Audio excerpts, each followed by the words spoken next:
ñi ngi leen di nuyu yéen ñëpp di leen ziar di leen bal wax ci weeru koor bi.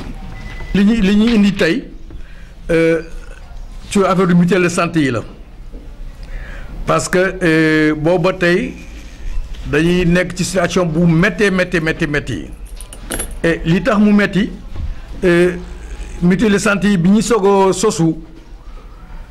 dañ demaloon suñu bopp en sens que ni ñun ñoo doon cotiser suñu bopp cotisation yi dañ ko fixé woon à 500 francs bi ñu ko cotisé 500 francs et ki nga xam ne mooy adhérent bi dafa daan joxe 300 francs membre bi mu jël en charge joxe 200 francs selon le nombre de membres loolu lañ doon doxee di ci faj suñuy soxla jël suñuy membres di leen faj di leen jox ay garab di leen hospitaliser en tout cas pour ñun mutuelle des cheminots particulièrement demoon nañ ak loolu nga xam ne moom lañ doon am ci membres yi demoon nañ ba am convention ak hôpital Saint-Jean-de-Dieu déposé fa une caution plus de 2 millions amoon nañ convention ak hôpital régional amoon nañ convention ak Ogui hôpital Grand Yoff amoon nañ aussi convention ak hôpital Tamba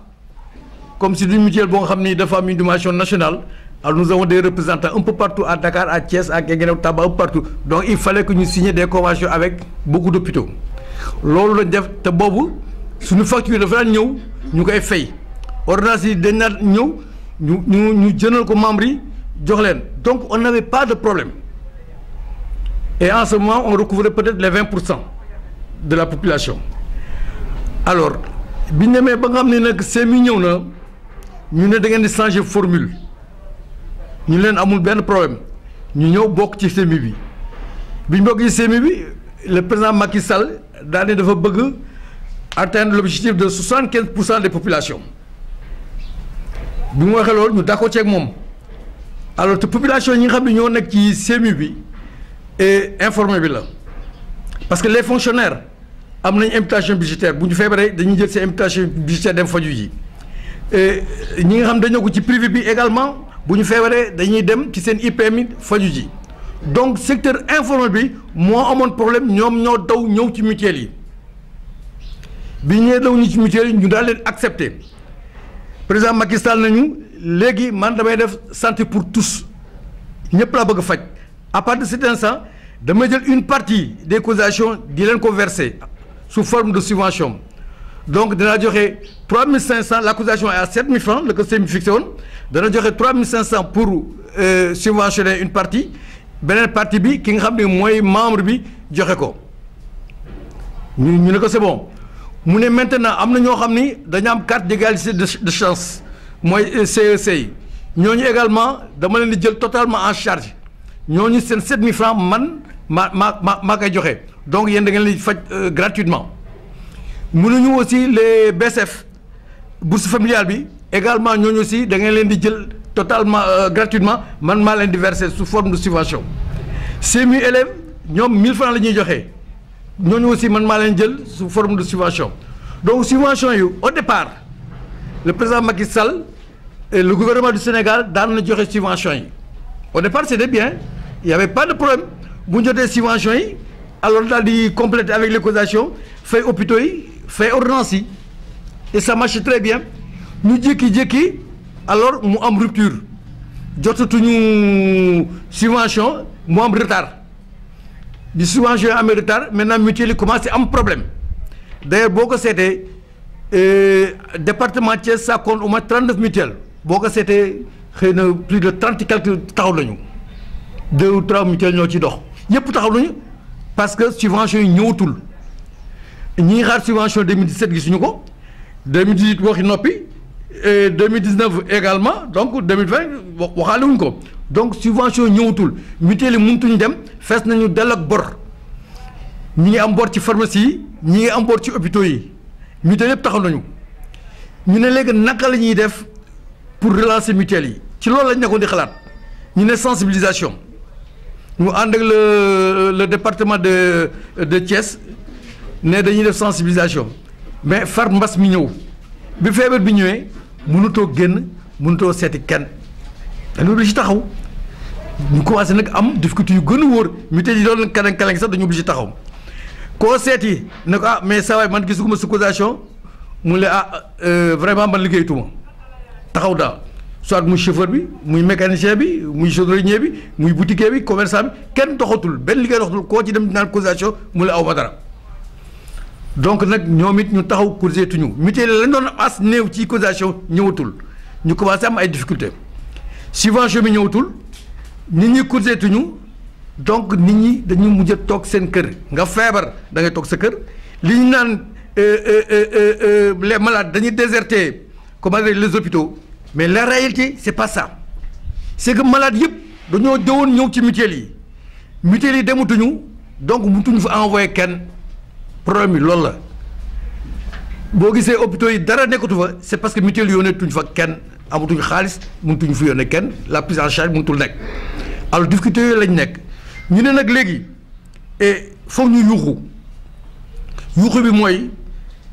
dañu am obligation pour faj nit ñi le président Macky Sall moo noonu day faj nit ñi donc ñun loolu lañ gëm nit ñi dañu war faju mais difficulté yi mooy aujourd'hui nit ñi amuñu xaalis pour cotiser difficulté yi mooy munoo dem ci ñoom pour def sensibilisation donc dañu ci taxaw ñu ne nag taxaw boobu ñu taxaw il faut que ñu yëgal ko àddina yëgal ni mutuelle yi taxaw nañu doxatuñu subvention ñëwul nit ñi cotiser tuñu et les malades sont là ñu ngi tëdd ci kër yi feebar avec le risque ëllëg ñu am ñu ay kii maanaam ñu génn àddina boo feebaree munoo jënd garab boo feebaree munoo dem hôpital donc y a problème loolu moo xew ci l'informel ñu ne woon nag léegi dañuy yuuxu yi ba àddina yëpp dégguñu interpeller le président Macky Sall pour que li nga xam ni mooy subvention yi nga xam ne dafa bloqué au niveau du ministère ñu débloqué ko jox ko mutuelle yi ñu mën a am seen subvention commencé di marché tant soit peu bien que causation ñëwul mais bu subvention ñëwul lu mu néew mooy tane mais subvention ñëwul causation ñëwul donc nag ñu bëgg nag le président Macky Sall bàyyi xel ci mutuelle yi ni nga xamee ni moom lay aider comment dirais-je les impactés muy association yeeg entreprise yeeg privé yeeg institut mu xalaat mutuelle de santé yi ñoom it soxla nañ ko dañ bëgg mu gestu mutuelle de santé yi daal leen jàppale boole leen ci ñi impacté yi jox leen li nga xam ne mooy seen aide au moins ñu mën ci góorgóorlu continuer liggéey en attendant mbas mi di wàññeeku wala muy jeex léegi daal looloon suñu problème ñu noonu dañuy ñëw fii woo leen waxoo jooytu suñ jooytu jéemale ko ci le président de la République jéemale ko ci le ministre de tutelle pour que au moins ñu mën gestu les mutuelles de santé pour que ñu mënaat jël def la prise en charge des malades. Prévention je pense que li nekkoon li ëpp solo ci wax ji ak ci point de presse bi li ñu tax a jóg wax nga ko xëy na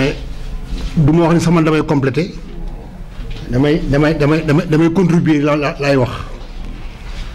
effectivement depuis 15 ans man nii maa fi nekk gérant de la mutuelle de santé péripéties yi wax yi yëpp man traversé naa ko xam ci lu bari bi CMU ñëwee daal wax dëgg yàlla jàppoon nañ ci bu baax ba tey ñu ngi ciy jàpp parce que 75% yi nga xam ne moom la état Sénégal bëggoon atteindre pour la couverture médicale universelle jëlee ko ci 20% yi nga xam ne ñoo fi nekkoon à l'époque yóbbu ko 75% ñu ngi woon ci yoon wi ba at yi passé daal la affaire yi am ay tuuti problème mooy bi subvention yi nga xam ne mi waroon na ñëw commencé di tardé ak yu mel noonu ba mutuelle yi commencé am ay difficultés waaye ba tey ñu ngi ci jàppoon mais li aggravé situation bi mooy la situation bi ñu dund nii actuellement avec coronavirus bi am. ba tax na comme ni mu ko waxee léegi am na benn côté boo xam ne fa la moyens yi daan jóge muy cotisation yi boobu sax dafa commencé sooxe ba tey ba ñu ko analyser gis nañu effectivement ñu bari dañoo nekk dans l'informel te yooyu raison yi tax mu ñoo joxe mooy seen liggéey dafa wàññeeku seen recette dafa wàññeeku li nga am seen moyen dafa wàññeeku feeñoon na ci bi ñu doon délivrer les lettres de garantie rythme bi ñu gisee mu wàññeeku comprendre ñu woon nit ñi aussi ordonnance yi ñu daan andi ñu ko jël ñun en charge à hauteur de 50% leen ko fayal ordonnance yooyu sax li muy am avantage nit ñi ñëwatuñu parce que rythme bi naan ñëwee ndekete c'est un problème de moyens parce que il faut se mettre en règle avec les mutuelles cotiser pour mën am droit ci affaire yooyu donc de ce point de vue ñu ni yàlla lii daal bu continuer du baax surtout que xam nañ ni situation bii Sénégal di dund ak monde bi le monde entier en tout cas fii au Sénégal ñun nous ne sommes pas encore sortis de l'auberge xam nañ loolu amagul issue parce que déjà présence bi ñu ko déggee ñun attentivement ñun ñoo xamal ni mbir mi kat il faut apprendre à vivre avec ça waaw ne il faut s'habituer maintenant avec cette maladie là parce que fii ñu toll nii ñun jàpp nañu sax spécialistes yi fii ba septembre sax du tax ñu génn si. waaw dem nañ ba septembre xalaat nañ ba septembre ñu ne nag ñun suñu continuer nii xëy na affaire bi dina gën a doy waar donc nañu wax comme ay impacté lañu. te impacté yëpp ñi ngi wax ñun suñu impact moom bokkul ak sax yeneen impacté yi. parce que ñee dañuy gàddi ay saaku ceeb ak yu mel noonu leen yóbbul ñun le problème c'est pas ça c'est un problème de santé qui se pose. te ñoom ñooy ñuy wax ni souvent bala nga naan naam da nga fay nekk santé bi d'abord nga wér ba pare ngay xalaat sax loo lekk. mais soo wéree mun loo liggéey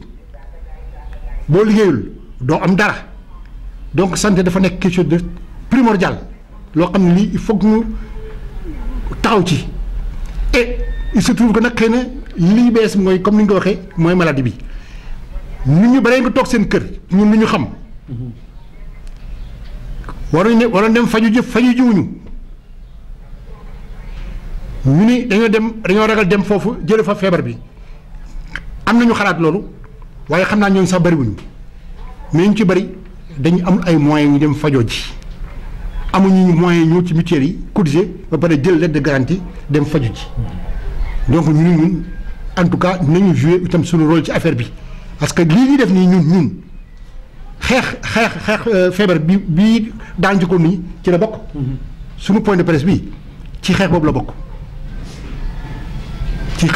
parce que ni tëdd pour d'autres raisons suñu faju jiwul bu leen affaire bi dara def leen faagaagal. te war nañu mën a dem faju ji ci yenn pathologie nga xam ne ça n'a rien à voir ak feebar bi xew au moins te bu ñu ba moo tudd loolu musiba la donc ñun wan nañu wax ñun laaj ñu ceeb laaj ñu dëlin laaj ñu saabu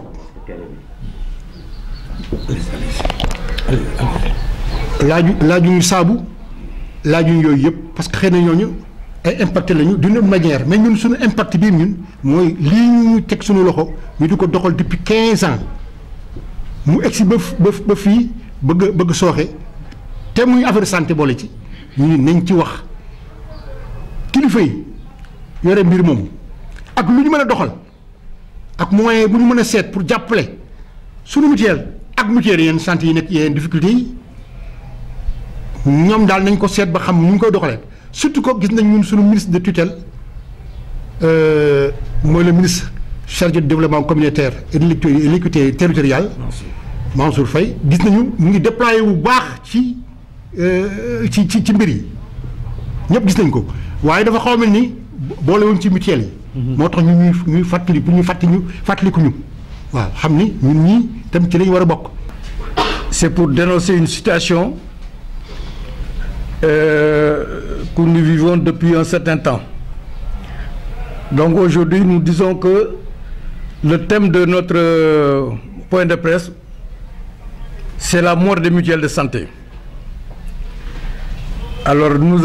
au départ, les mutuelles fonctionnaient avec leur propre réalité, donc avec les cotisations des membres qui étaient fixées avec à 500 francs, dont 300 francs pour l'adhérent et 200 francs pour les personnes à charge. Donc on devait prendre au moins les 20% de population au niveau des hôpitaux, des postes de santé et au niveau du centre de santé. Malheureusement, ça n'a pas été le cas. Parce qu'avec les cotisations de 500 francs, on arrivait à prendre en charge nos membres au niveau des hôpitaux, au niveau de Saint-Jean-de-Dieu, au niveau de l'hôpital régional de Thiès, au niveau de l'hôpital de Grand Yoff, et à Tamba même, on avait un hôpital où nous avions signé une convention avec cette dernière. Malheureusement, en 2016, avec l'avènement de la CMU, le président de la République avait un objectif, c'était de prendre des populations à 75% au lieu de 20%. Parce que pour les mutuelles, c'était 20%. Mais le président a fixé le taux à 75% des populations. Et ça concerne uniquement l'informel. Parce que les agents qui étaient de la fonction publique, ils avaient des imputations budgétaires. Les autres, les agents du privé, ils avaient également des IPM. Donc il n'y avait pas de problème de prise en charge. Donc les mutuelles devaient prendre obligatoirement le personnel, le secteur informel. Et sur ce, nous avons commencé à travailler avec le secteur informel. Et l'État avait pris en charge, avait pris l'engagement de subventionner au moins les 50% des cotisations. Donc si la cotisation était fixée à 7 000 francs, l'État devait verser les 3 500 et la mutuelle et le membre verse les 3 500. Alors donc on recevait les 50% sous forme de subvention. L'État a subventionné les mutuelles. Au départ, vraiment c'était génial, il n'y avait pas de problème. Mais au bout du compte, donc depuis 2017, nous avons connu des retards de subvention. Les subventions ne viennent plus. Et les mutuelles ont commencé à avoir des problèmes. Les mutuelles ont commencé à avoir des problèmes. Et maintenant, il fallait trouver une solution. C'était de faire des campagnes de sensibilisation auprès des gens pour qu'au moins nous puissions pour pouvoir prendre en charge les membres. Alors sur ça, il y avait, le gouvernement avait demandé aussi pour que les mutuelles prennent en charge les BCF, c'est-à-dire les bourses familiales, de prendre en charge les CEC, les cartes d'égalité de chance, les élèves. Et ça, le gouvernement avait pris l'engagement de prendre en charge, de cotiser pour cette masse de population. Malheureusement, les subventions n'arrivent plus et les mutuelles aussi ne pouvaient plus continuer à prendre en charge cette portion de population. Et le problème commence à surgir. Donc, les 80% des mutuelles sont arrêtées, faute de subventions. Et maintenant, avec l'avènement de cette maladie, de la pandémie, nous avons encore des difficultés. Les difficultés ont augmenté. Parce que l'informel qui devait cotiser, à chaque fois qu'on s'approche de dire ah, moi je n'ai pas encore travaillé, j'ai pas encore assez de recettes pour cotiser. Donc, avant de cotiser, il faut d'abord s'occuper de la maison. Ils n'ont pas cotisé. Alors donc à part de cet instant, les difficultés commencent à surgir. Bon, il s'est trouvé que nous aussi, nous avons pensé faire des sensibilisations. Mais comme la situation ne permet pas de faire des sensibilisations auprès des populations, on ne pouvait pas se déplacer. Nous sommes obligés de rester, d'attendre et on n'arrive pas à avoir l'informel. Donc nous avons des difficultés. Voilà notre problème. Et maintenant, ce que nous voulons, que le président de la République, le ministre de tutelle, pense au moins aux mutuelles. Et nous sommes des impactés doublement. Parce que les membres des mutuelles ne travaillent pas, c'est l'informel, n'ont plus de recettes. Et également, nous avons des malades qui sont dans les maisons, qui ne peuvent pas ni acheter des ordonnances, ni aller se faire soigner. Les hôpitaux sont vides, ce n'est pas parce que à cause de la pandémie, mais c'est plutôt parce que les gens n'ont plus de quoi causer pour aller se faire soigner. Voilà le problème. Donc aujourd'hui, nous vous demandons que le président de la République prenne en charge les mutuelles. Nous sommes des impactés comme les autres impactés. Il faut qu'on se connaisse comme des impactés et qu'on nous assiste, qu'on reçoive des aides pour pouvoir redémarrer nos activités.